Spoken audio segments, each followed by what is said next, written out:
저희가 지난주에는 8장 1절에서 14절까지 다니엘의 두 번째 환상에 대해서 보았는데요. 첫째 환상에서도 이제 적그리스도가 나왔지만 두 번째 환상에서는 적그리스도가 할 일에 대해서 좀 더 이렇게 자세하게 말해 주었습니다. 예배를 폐할 거고 성소를 헐고 다시 말해서 교회 공동체를 탄압하는 일이 있을 거고 진리를 땅에 던진다고 합니다. 하나님이 세우신 진리가 아니라 인간의 사상이나 어떤 인간의 그런 논리로 하나님의 진리를 대체해 나갈 것이다. 그런 것을 이제 보았는데요. 오늘 말씀은 이제 그 두 번째 환상에 대한 해석의 말씀입니다. 15절부터 다시 보시면요, 나 다니엘이 이 환상을 보고 그 뜻을 알고자 할 때 사람 모양 같은 것이 내 앞에 섰고 이 환상을 보고 뜻을 알고자 했다, 이제 그럽니다. 그때 사람 모양 같은 것이 내 앞에 섰다고 하는데요. 여러분도 아마 많이 그러실 거예요. 저희가 신앙생활하면서 갈등이 살아가기는 이제 세상의 구조 속에서 이렇게 살아가야 됩니다. 그런데 신앙생활은 또 영의 구조 가운데 사는 거잖아요. 그러니까 세상 가운데 살고 또 영 가운데서 살고 그렇기 때문에 이제 갈등이 있게 됩니다. 그래서 이제 진지하게 이렇게 신앙생활 하시는 분들은 내가 좀 세상의 여러 일들 내려놓고 은혜만 좀 푹 빠져서 이렇게 살아갈 수 없을까, 그런 마음이 있게 됩니다. 그런데 이제 다니엘 오늘 말씀 27절에 보면 다니엘이 왕의 일을 보았다고 하는데요. 이때도 이제 관직에 있었습니다. 그러니까 뭐 왕의 옆에서 이렇게 보좌하는 게 절대 한가롭거나 여유 있는 일은 아니었을 거예요. 그런 가운데서도 다니엘은 환상을 보고 그 뜻을 알고자 했다고 합니다.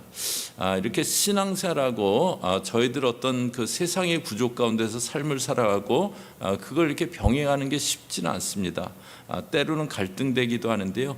다니엘은 그런 가운데서도, 다니엘도 똑같잖아요. 세상의 바벨론이라는 그 세상의 구조 가운데서 살아가고 있습니다. 그런데 그 가운데서 장래일에 대해서 환상을 보고 그 뜻을 알고자 하고 그랬던 모습이었던 거 기억하면서 저희들 세상 가운데 또 영의 사람으로 그 두 가지를 이렇게 잘 조화하면서 그렇게 살아가려고 해야 되겠습니다. 이제 그렇게 환상을 보고 뜻을 알려고 할 때 사람 모양 같은 것이 섰다고 하고요. 16절에 내가 들은즉 을레강 두 언덕 사이에서 사람의 목소리가 있어 외쳐 이르되 가브리엘아, 이 환상을 이 사람에게 깨닫게 알게 하라더니, 그 을레강, 환상을 보면 을레강에서 사람의 목소리가 이렇게 들립니다. 그런데 뭐라고 외치냐면 가브리엘아, 이 환상을 이 사람에게 깨닫게 하라고 합니다. 가브리엘 천사는 누가복음 2장에서 마리아에게 네가 성령으로 잉태할 거다, 그러면서 예수님의 탄생 그 소식을 알렸던 그 천사입니다. 그런데 여기는 이제 그 다니엘에게 환상의 뜻을 깨닫게 하라는 그런 임무를 맡게 됩니다. 그래서 17절에 그가 내가 선 곳으로 나왔는데 그가 나올 때 내가 두려워서 얼굴을 땅에 대고 엎드리매 그가 내게 이르되 인자야 깨달아 알라, 이 환상은 정한 때 끝에 관한 것이니라. 그가 이렇게 그 가브리엘 천사가 오는데 두려워서 얼굴을 땅에 대고 엎드렸다고 합니다. 그런데 이제 가브리엘 천사가 이 환상은 정한 때 끝에 관한 것이다, 그렇게 말씀해 주는데요. 18절에 그가 내게 말할 때 내가 얼굴을 땅에 대고 엎드려 깊이 잠들매 그가 나를 어루만져서 일으켜 세우며, 그 두려워서 얼굴을 땅에 대고 엎드렸다 그랬는데 그러다가 깊이 잠들었다, 이거는 뭐 엎드려 있으니까 이렇게 잤다, 이제 그런 건 아니고요. 너무나 이렇게 놀랍고 막 그래갖고 이렇게 그 혼절하듯이 그냥 잠이 든 겁니다. 막 너무 두렵고 긴장하고 있다가 혼절하듯이 그렇게 잠이 들게 된 겁니다. 그런데 이제 가브리엘이 이렇게 어루만져서 일으켜 세우고요. 19절에 이르되 진노하시는 때가 마친 후에 될 일을 내가 내게 알게 하리니 이 환상은 정한 때 끝에 관한 것이니라. 여기 진노하시는 때가 나오고 정한 때 끝이 나오고 두 가지가 나오는데 이제 같은 거죠. 그 종말하고 같은 이제 그 내용입니다. 진노하시는 때, 또 정한 때 끝.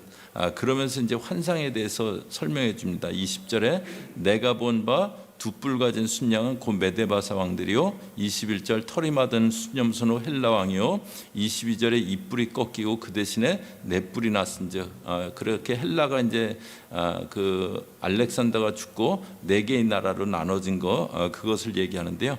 그러면서 적그리스도의 특징을 얘기합니다. 지난주에는 적그리스도가 할 일이 나왔고 오늘은 적그리스도의 특징이 나옵니다. 23절에 보시면요, 이 내 나라 마지막 때에 반역자들이 가져갈 즈음에 한 왕이 말이니 일어나리니 그 얼굴은 뻔뻔하며 속임수에 능하며 이 내 나라 마지막 때에 한 왕이 일어날 거다 그러는데 저희가 이제 지난주에 그 봤었던 성소에다가 성전에다가 제우스 신상을 세웠던 그 안티오쿠스 에피파네스 그 왕을 얘기하는데요. 그런데 이 안티오쿠스는 그 적그리스도가 할 일들 또 적그리스도의 모습을 미리 이렇게 보여주는 그런 인물입니다. 그래서 얼굴은 뻔뻔하고 또 속임수에 능하다고 합니다. 24절에 그 권세가 강할 것이나 자기의 힘으로 말미암은 것이 아니며 권세가 강하지만 자기 힘으로 강한 게 아니라고 합니다. 계시록 13장 4절에도 보시면요, 용이 짐승에게 권세를 주므로 용에게 경배하며 짐승에게 경배하여 이르되, 여기 보면 용이 짐승에게 권세를 주었다랍니다. 여기 용은 사단이죠. 사단이 권세를 주는 겁니다. 적그리스도가 자기 스스로 이렇게 힘이 있는 것이 아니고 사단에게서 권세를 받게 된 거예요. 사단에게 권세를 받아서 성도들 핍박하고 대적하는 겁니다. 여기도 이제 적그리스도가 권세가 자기 스스로 강하거나 자기 힘으로 그런 것이 아니라고 말해줍니다. 그러면서 24절 중간에 그가 장차 놀랍게 파괴 행위를 하고 자의로 행하여 형통하며 파괴 행위를 하면서 그런 가운데 또 형통하다고 합니다. 적그리스도는 분명 악한 존재인데 형통하다고 합니다. 하나님 없이 참 악하게 행하는 사람인데 세상적으로 형통해 보이는 사람이 있어요. 믿는 사람의 눈으로 보기엔 왜 저런 사람이 잘 돼야 되나, 그렇게 그 잘 되는 것처럼 보이는 사람들이 있습니다. 적그리스도도 하고자 하는 일들이 막힘없이 형통하다 그래요. 그 다음에 25절에 그가 꾀를 베풀어 제 손으로 속임수를 행하고 속임수를 행한다고 합니다. 그런데 그렇게 잘 되는 방법 중에 하나가 뭐냐면 자꾸 속임수를 쓰는 거예요. 사단은 거짓의 아비입니다. 그래서 적그리스도도 거짓과 속임수에 능합니다. 저희 믿는 사람에게 분별력이 필요한 이유죠. 분별력이 없으면 믿는다고 하면서도 자칫하면 이렇게 거짓에 속아 넘어갈 수 있기 때문에요. 이렇게 이제 그 적그리스도는 아주 속임수에 능한 자라고 합니다. 그 다음에 25절 중간에 마음에 스스로 큰 채하며, 마음에 스스로 큰 채예요. 사단은 자기를 높여갖고 하나님과 견주려고 했습니다. 그러다 사단이 됐어요. 그렇게 이제 사단에게 권세를 받은 이 적그리스도도 스스로 큰 채하는 그 교만의 특징이 당연히 있습니다. 그래서 어떻게 하냐면 25절 뒷부분에 평화로운 때 많은 무리를 멸하며, 평화로운 때 많은 무리를 멸한다고 합니다. 이것이 이제 오늘 본문에서 보여주는 적그리스도의 특징입니다. 사단에게 권세를 받았고 악한데 형통합니다. 또 속임수에 능한 거짓된 존재고 스스로 큰 치 않은 교만한 존재예요. 이런 이제 그 적그리스도의 특징이 있는 종말적인 현상 가운데서 저와 여러분 그리스도인들이 갖고 있어야 될 게 있습니다. 첫 번째로는 하나님을 신뢰하는 거예요. 적그리스도는 악한 존재인데 형통하다 그랬어요. 또 평화로운 많은 무리들을 멸한다고 했습니다. 사사기에 보면은 단지파가 나오죠. 단지파가 나오는데 이제 그 각 지파별로 이렇게 땅을 그 분배를 받았는데 그런데 단지파는 그 분배받은 땅을 정복하지 못해요. 거기 아몰이라는 족속이 살고 있었는데 아주 단지파에게 거칠게 드세게 저항을 했습니다. 그래도 분배받은 땅이니까 제압하고 그 땅을 정복했어야 되는데 그러질 않아요. 그리고는 이제 우리가 어디서 거주할까 그리고 땅을 찾아다니다가 이스라엘 최북단의 라이스라는 지역을 알게 됩니다. 거기에는 그냥 평화롭게 한가롭게 사는 주민들이 살고 있었어요. 그들에 대해서 단지파가 하는 일이 있습니다. 사사기 18장 27절에 보시면요, 저희 앞에 보시면서 같이 읽습니다. 시작. 단자손이 미가가 만든 것과 그 제사장을 취하여 라이스에 이르러 한가하고 걱정 없이 사는 백성을 만나 칼날로 그들을 치며 그 성읍을 불사르되, 아주 그냥 걱정 없이 평화롭게 살고 있는 백성들을 학살해 버려요. 그리고 그 성읍들은 불질러 버리고 자기들이 그 땅을 차지해 버립니다. 여기 적그리스도도 평화로운 그런 많은 무리들을 그냥 멸해 버린다고 합니다. 세상은 이렇게 악한 자가 더 득세하는 것 같아요. 믿는 자들은 늘 어려움을 많이 당하는 것 같습니다. 그런데 오늘 말씀에 이제 어떻게 나오냐면요, 25절 마지막에 보시면 그가 적그리스도죠, 사람의 손으로 말미암지 아니하고 깨지리라. 사람의 손으로 말미암지 않고 적그리스도가 멸하게 될 거라고 합니다. 악한 존재가 그렇게 악해도 잘 되고 형통한 것 같았어요. 그런데 결국은 사람의 손이 아닌 하나님이 하시는 역사에서 깨어지게 된다, 멸망당하게 된다, 그것을 말해줍니다. 저희는 이 하나님을 신뢰하는 겁니다. 하나님은 절대 공의를 버리지 않으세요. 하나님의 공의는 어디 물 건너가 있는 게 아닙니다. 지금 당장 공의가 실천되지 않을 수 있지만 그러나 하나님은 반드시 일하십니다. 저희들은 이 하나님을 신뢰해야 됩니다. 악한 자들이 더 특세하는 것 같고 더 형통한 것처럼 보이기도 하지만 결국은 하나님의 공의가 세워질 거다, 그것을 저희가 확신해야 됩니다. 그리고 그렇게 될 것입니다. 그 다음에 이제 이런 적그리스도의 특징이 있는 종말적인 시대 가운데 믿는 자들은 두 번째로는 일상에 충실해야 됩니다. 26절에 보세요. 이미 말한 바 주야에 대한 환상은 확실하니 너는 그 환상을 간직하라. 이는 여러 날 후에 이름이다 하더라. 그렇게 이제 해석을 다 해줬어요. 그 다음에 27절에 보시면요, 이에 나 다니엘이 지쳐서 여러 날 앓다가 일어나서 왕의 일을 보았느니라. 여러 날 앓게 됐다고 합니다. 환상에 대해서 쭉 해석을 듣고요, 환상을 보고 환상에 대해서 해석을 듣고 그 다음에는 지쳐서 앓게 되었다 그래요. 중간에는 너무 무서워서 혼절하듯이 이렇게 잠이 들었었는데 그 다음에는 이제 다 듣고 난 다음에는 지쳐서 앓게 되었다고 합니다. 너무 자기가 감당하기에는 큰 내용이어서 앓게까지 된 거예요. 그런데 그렇게 되고 나서 일어난 다음에는 왕의 일을 보았다래요.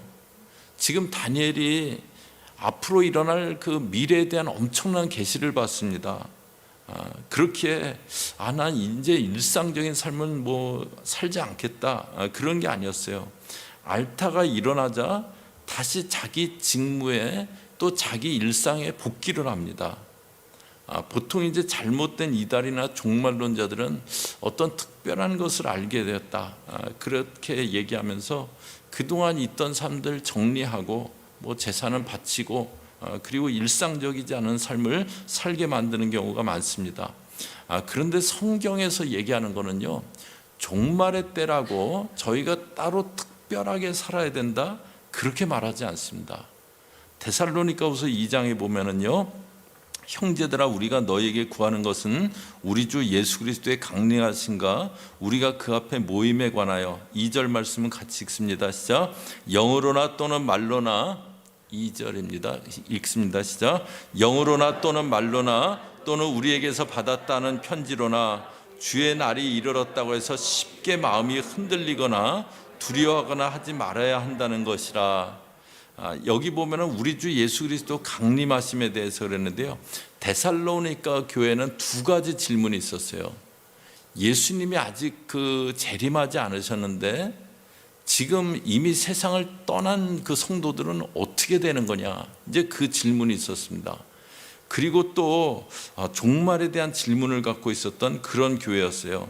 그 질문에 대해서 이제 바울 사도가 답을 해주기 위해서 데살로니가 전후서를 썼는데요, 우리 주 강림하심과 우리가 그 앞에 모임에 관해서, 예수님이 재림하시고 이제 우리가 그 앞에 서게 될 건데, 그런데 그 일에 관해서 영으로나, 난 영으로 이런 거 받았다는 거예요. 또 말로 받았다는 거예요. 이런 분들 있죠. 여러분들도 혹시 그런 이메일 받는지 모르겠어요. 저는 천안에 누구라고 하시면서 가끔 보내세요. 잊어버릴 만하면 한 번씩 보내세요. 뭐 영으로 받았다고.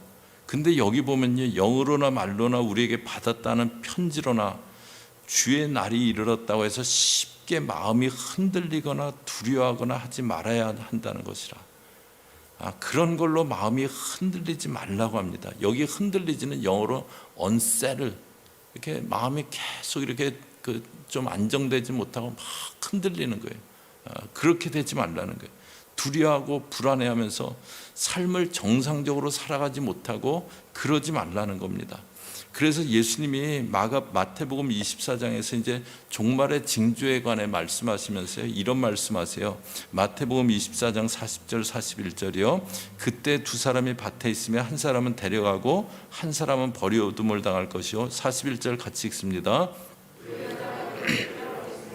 한 사람은 데려가고 한 사람은 버려둠을 당할 것입니다. 주님 다시 오실 때인데 밭에 있다 들림받는다고 합니다. 맷돌질하다가 일상의 삶을 살다가 들림받는다고 합니다. 그러니까 주님 오신다고 일상을 저버리는 것이 아닙니다. 그래서 이런 일화가 있어요. 영국의 그 웨일스 부흥, 뭐 이렇게 그 부흥을 이끌었던 요한 웨슬레가 한 번은 어떤 사람에게 이런 질문을 받았대요. 만약에 예수님이 내일 점심 때 재림하시면 내일 무슨 일을 하시겠습니까? 요한 웨슬레에게 그런 질문했대요.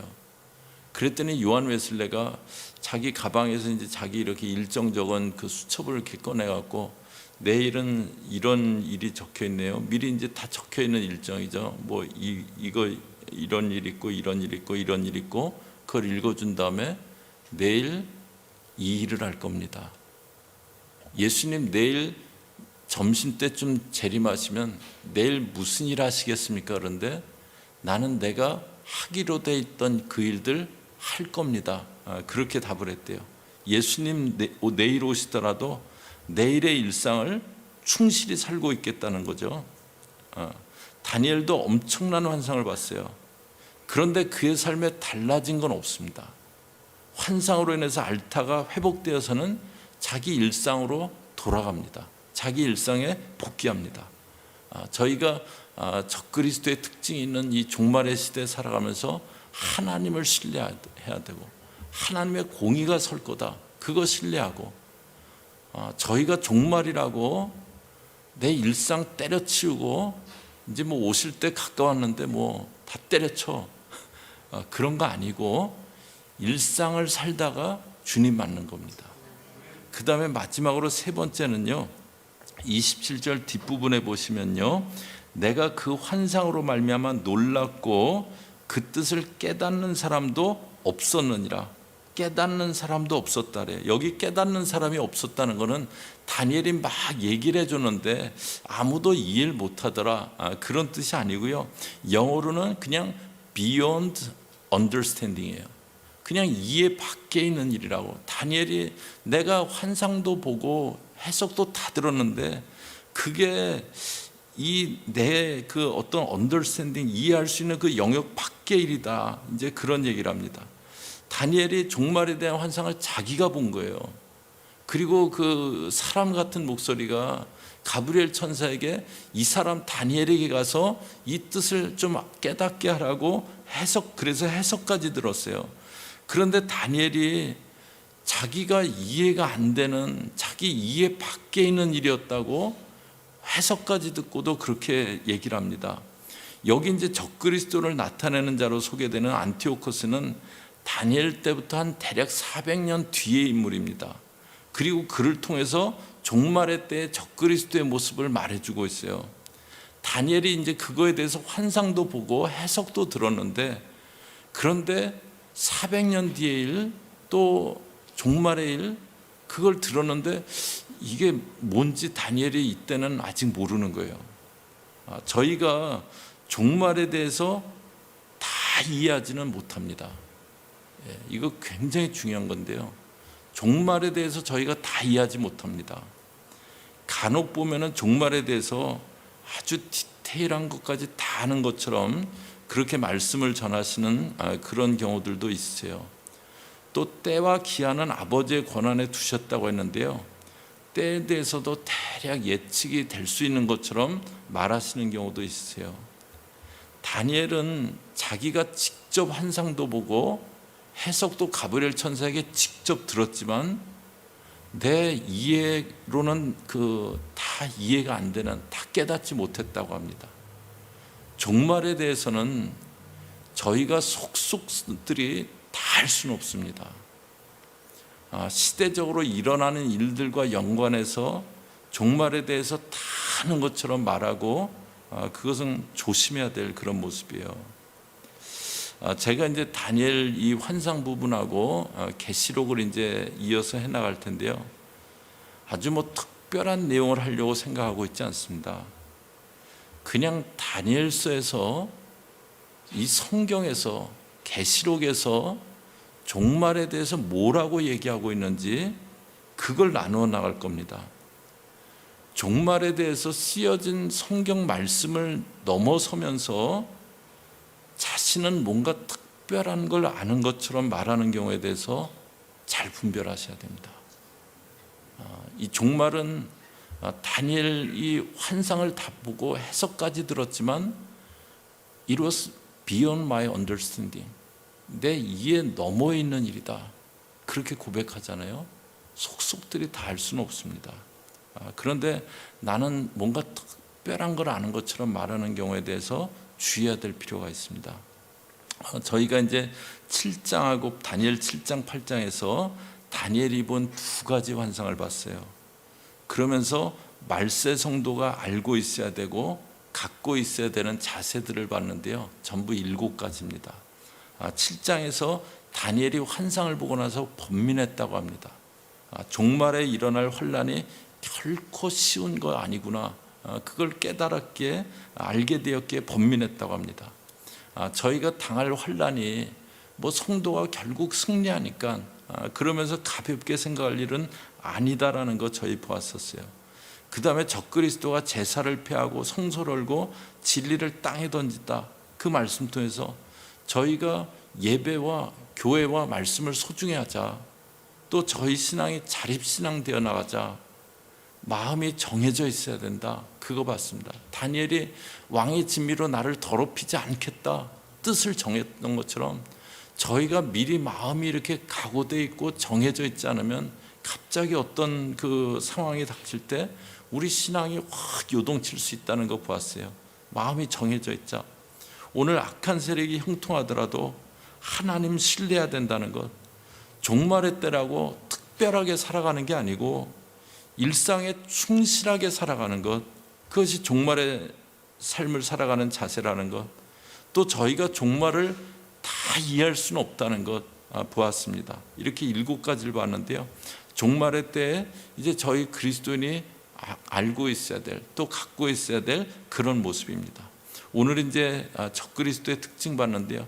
사단에게서 권세를 받았어요. 악하지만 형통합니다. 거짓과 교만의 존재입니다. 그 가운데 믿는 자는 악한 세력이 형통한 것처럼 보이지만 하나님의 공의가 설 것이다. 그걸 확신하는 겁니다. 그걸 신뢰하고 나가는 겁니다. 종말의 때지만 종말이라고 이상한 삶을 사는 게 아니고 날마다의 그 일상을 동일하게 살아내는 겁니다. 종말에 대해서, 그리고 성경에서 보여주는 것 이상으로 성경을 훨씬 넘어서서 성경에서 보여주는 것 이상으로 넘어가지 않게 그렇게 되는 저와 여러분 되시기를 주의 이름으로 축복합니다. 같이 기도하겠습니다.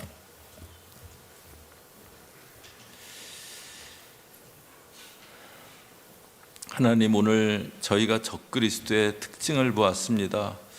사단에게서 받은 권세를 갖고 교만하게 거짓을 행하며 또 평화롭게 있는 그 무리들을 멸하며 그런 모습의, 그런 특징의 존재인 것 보았습니다. 그 가운데 종말의 때를 살고 있습니다. 악한 것들이 더 유력하고 힘이 있는 것 같지만 그러나 하나님의 공의가 반드시 설 것을 마음 가운데 신뢰하며 나갈 수 있게 저희들 붙잡아 주옵소서. 종말의 때라고 다른 어떤 이상한 모습으로 살아가는 것이 아니라 내 일상을 그대로 살다가 밭을 갈고 있다가 맷돌질하다가 들림받는다는 거 기억하게 하여 주옵소서.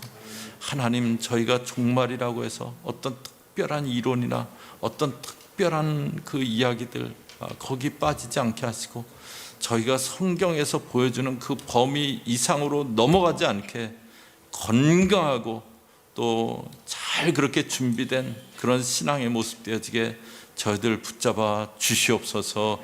예수님의 이름으로 기도 올리옵나이다. 아멘.